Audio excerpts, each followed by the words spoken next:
میں آتا ہے کہ اہل جنت جب اللہ کو دیکھیں گے تو دنیا کی جنت کی نعمتیں، دنیا کی نہیں جنت کی نعمتیں ان کے سامنے ہیچ اور بیکار نظر آئیں گی۔ وہ کہیں گے جس جنت کی نعمتوں کی حالت یہ ہے کہ مالا عین الرات، نہ کسی آنکھ نے دیکھا، ولا اذن سمیت، نہ کسی کان نے اس کا تذکرہ سنا، ولا خطر علی قلب بشر، نہ دل پہ اس کا خیال بھی گزرا، ایسی نعمتیں جنت کی جو جنتی دیکھیں گے تو حیران ہو جائیں گے، شجدر ہو کے رہ جائیں گے۔ جب وہ جنت کی نعمتوں کے بنانے والے کو دیکھیں گے تو جنت کی نعمتیں ان کے سامنے پھیکی پڑ جائیں گی۔ اس سے اندازہ کریں کہ اللہ تبارک و تعالیٰ کے حسن و جمال کا کیا عالم ہوگا۔ اس لیے کہ حدیث میں آتا ہے کہ اللہ جب جنتیوں کو جنتوں میں آباد کر چکیں گے تو اہل جنت سے کہیں گے کہ بھئی کوئی اور نعمت باقی ہے، کوئی اور نعمت باقی ہے جو تمہیں دینی ہے، جس کا وعدہ کیا ہے؟ تو اہل جنت کہیں گے رب ذوالجلال آپ نے تو اتنی نعمتیں دے دی ہیں، اتنی نعمتیں دے دی ہیں، اب تو کسی نعمت کا سوال ہی نہیں ہے۔ اب کون سی نعمت؟ ہمیں تو ایسی نعمتیں مل گئی واقعی جیسے آپ نے وعدہ کیا تھا، واقعی جیسے آپ نے کہ پیغمبر نے کہا تھا کہ مالا عین الرات ولا اذن سمیت ولا خطر علی قلب بشر۔ اب کون سی نعمت؟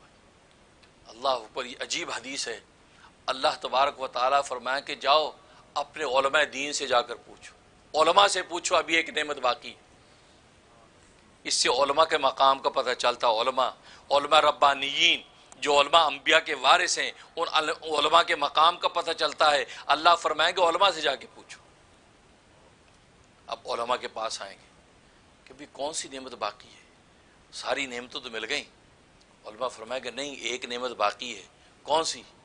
کہا کہ وہ نعمت کہ جس نے ساری نعمتیں دی اس کو تو ابھی دیکھا نہیں ہم نے، جس نے ساری نعمتیں دی اس کو تو دیکھا نہیں، جس نے جنت کے دسترخوان دیے اس خود میزبان کو تو دیکھا نہیں، جسے حور و قصور کے محل عطا کر دیے اس موتی انعام دینے والے کو تو دیکھا نہیں۔ ہاں کہتا ہے حدیث میں آتا ہے کہ اللہ تبارک و تعالیٰ اپنا دیدار کرائیں گے، اللہ کو نہیں دیکھا ہم نے، اللہ کے دیدار کی نعمت باقی۔ دیکھو اس سے علماء ربانیین کی قیمت پتہ چلتی ہے۔ آج انسان علماء دین کے بارے میں 10 باتیں کر جاتا ہے، ہاں وہ الگ بات ہے کہ آپ کس کو عالم سمجھ بیٹھے ہیں۔ یہ علماء ان العلماء ورثۃ الانبیاء، علماء نبیوں کے وارث ہیں، نبیوں کے وارث، وراثت نبوت اللہ نے ان کو عطا کی ہے۔ اس قدر بلند مقام علماء دین کا، اور آج انسان چھوٹی سی بات پہ 10 باتیں کر کے اپنے دین و ایمان کو خراب کرتا۔ نہیں، اپنے علماء ربانیین کی قدر کرو اور علماء حق کو تلاش کرو۔ ابوالکلام آزاد رحمۃ اللہ علیہ سے کسی نے کہا کہ مولانا آپ کو پتہ چلا مولویوں نے چوریاں کرنا شروع کر دی ہیں؟ یہ اعتراض کیا تو مولانا نے ہنس کے فرمایا بھائی تمہیں غلط فہمی ہوئی، مولویوں نے چوریاں شروع نہیں کی، چوروں نے داڑیاں رکھ لی۔ اگر آپ کو کوئی چور مل گیا اور وہ چور بن کے وہ مولوی بن کے گھس گیا، اس صف میں گھس کے اس علماء کو بدنام کرنے کا باعث بن گیا، تو اصل جو ہے اصل جو ہے وہ ضائع نہیں ہوتی، اور ڈپلیکیٹ مارکیٹ میں اسی کی آتی جس کا جینون ہوتی ہے۔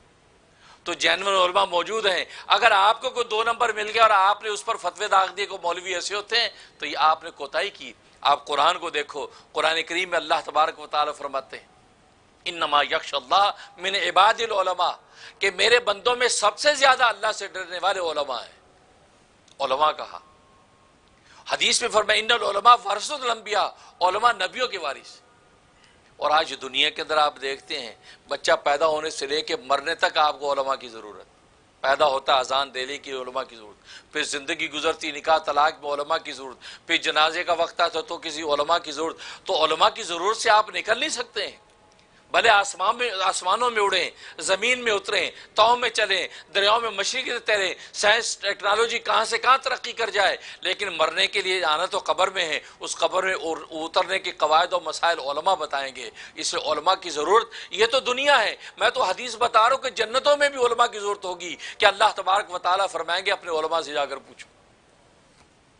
اتنا اونچا مقام اللہ نے عطا کیا۔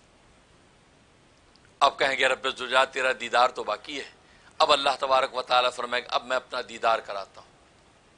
اللہ تبارک و تعالیٰ میدان مزید میں یوم مزید یعنی جمعہ کا دن، جو وہاں جمعے کا دن ہوگا، جمعے کے دن میں اللہ تبارک و تعالیٰ اپنا دیدار کرائیں گے۔ حدیث میں آتا ہے جب اللہ کا دیدار کریں گے تو جنتیوں کے سامنے جنت کی نعمتیں ہیچ اور بوسیدہ ہو جائیں گی، وہ کہیں گے ان کی کوئی حقیقت نہیں، ہم نے آج دیکھا نہال ہو گئے۔ تو حقیقت یہ ہے، تو اللہ تبارک و تعالیٰ جسے ساری کائنات کو حسن و جمال بخشا، اس کے اپنے حسن و جمال کا کیا عالم ہوگا۔ جسے یوسف کو حسن و جمال عطا کیا، اس کے اپنے حسن و جمال کا کیا عالم ہوگا۔ جسے کائنات میں مٹھاس و شیرینی بانٹی ہے، اس کے اپنی شیرینی کا کیا عالم ہوگا۔ امام رومی رحمۃ اللہ علیہ فرماتے ہیں کہ جب میں زبان سے اللہ کا نام لیتا ہوں تو بال بال شہد کے دریا ہو جاتے ہیں۔ جب اللہ میری زبان سے نکلتا ہے تو بال بال شہد کے دریا ہو جاتے ہیں، اور کیوں نہ ہو کہ جس نے شہد میں مٹھاس رکھی ہے اس کے اپنے نام کے اندر کس قدر مٹھاس ہوگی۔ لیکن بات وہ یہ کہ ہم وہ انسان اصلی کا اللہ سے تعلق ہم نے کتنا قائم کر دیا۔ جب انسان اصلی کا اللہ سے تعلق قائم ہو گیا تو پھر واقعی اللہ کا نام لیں گے تو وہ میٹھا ہو جائے گا۔ آج ہم اپنے محبوب کا نام لیتے وہ میٹھا ہوتا ہے، لیکن اگر یہ زبان اللہ کا نام لیتی ہے اور وہ انسان اصلی اللہ کا نام نہیں لیتا، جیسے خود قرآن میں پہلی آیات میں بتا منافقین بھی تو انسان اصلی پر محنت، اصل محنت وہ تھی جو آج انبیاء کرام علیہم الصلوۃ والسلام انسان اصلی پر محنت بتلاتے ہیں کہ انسان اصلی آپ کا وہ کیا کہتا ہے۔ وہ اللہ کو اللہ کہتا ہے، رسول کو رسول کہتا ہے، آخرت کا عقیدہ رکھتا ہے تو وہ مسلمان ہے۔ اس کے ظاہری اس واسطے کی کوئی حقیقت نہیں ہے، واسطہ جیسا بھی ہے، اگر خوبصورت ہے تو، بدصورت ہے تو، لنگڑا لولا ہے تو، کسی بھی حالت میں تو، جس بھی حال میں ہے، اللہ تبارک و تعالیٰ اس واسطے کی قیمت لگاتے ہیں کہ اس کا انسان اصلی وہ اللہ تبارک و تعالیٰ کے نزدیک بڑا حسین و جمیل ہے۔ بلکہ بڑی دلچسپ حدیث آتی ہے، ایک شخص رسول اللہ صلی اللہ علیہ وسلم کے دربار میں حاضر ہوا، صحابہ فرماتے چھوٹے سے قد کا، کالے رنگ والا، اور اس کی پتلی پتلی کالی کالی ٹانگیں، اور اس کے چہرے پر بدصورتی کے جتنے اسباب ہو سکتے تھے سارے اسباب، اور وہ آ کے بیٹھا کہنے کہ اے اللہ کے رسول، دن رات میں کتنی نماز فرض ہیں؟ حضرت صلی اللہ علیہ وسلم فرمایا کہ 5 نمازیں فرض ہیں۔ فرمایا کہ میں 5 نمازیں پڑھوں گا اور فرض پڑھوں گا، صرف میں نوافل نہیں پڑھوں گا، کیونکہ آپ نے فرمایا تھا کہ فرض 5 ہی ہیں، باقی تو اللہ ان تطوع، جو نفلیں پڑھے تو یہ طرف سے کہا کہ میں نفلیں نہیں پڑھوں گا۔ اور روزے کہا رمضان کے روزے فرض ہیں، کہا بس فرض پورے کروں گا روزے، اور نفلی روزے نہیں رکھوں گا۔ زکوٰۃ کہا کہ صاحب نصاب پہ زکوٰۃ سالانہ فرض ہے، کہا کہ میں فرض زکوٰۃ ادا کروں گا، نفلی صدقات نہیں کروں گا۔ تو جب وہ ہر بات پہ نفی کر رہا ہے، نفلی صدقات کی، نفلی عبادات کی، تو رسول اللہ صلی اللہ علیہ وسلم نے پوچھا تو ایسا کیوں کہتا ہے؟ ایک تو کہ یہ کہہ کہ جی میں فرض پورا کروں گا، لیکن ساتھ نفی کرتا ہے نفل نہیں پڑھوں گا۔ فرمایا تو ایسا کیوں کہتا ہے؟ کہا کہ اللہ کے رسول میں اس لیے کہتا ہوں، آپ مجھے دیکھیے اللہ نے مجھے کیسا بنایا ہے، گویا کہ اس نے یہ کہا کہ اللہ نے بھی اپنا فرض ہی پورا کیا ہے، اللہ نے بھی اپنا فرض ہی پورا کیا ہے۔ اللہ نے کون سا ایکسٹرا کو حسن و جمال مجھے دے دیا، مجھے کوئی خوبصورتی دے دی ہے؟ جب اللہ نے میری تخلیق میں پورا فرض ہی پورا کیا، ایک چلتا ہوا انسان نظر آتا ہے بس، تو میں بھی بس اس کی عبادت فرض ہی پورا کروں گا، میں کیوں ایکسٹرا پڑھوں؟ یہ بات، اللہ اکبر۔ اب یہ جب بات ہوئی تو اسی وقت جبرائیل امین آسمان سے اتر آئے، لیکن اس کی بعد میں ایک درد تھا، ایک دکھ تھا، ایک ہلکا سا شکوہ تھا کہ اللہ کے رسول آخر اللہ نے مجھے ایسا کیوں بنایا؟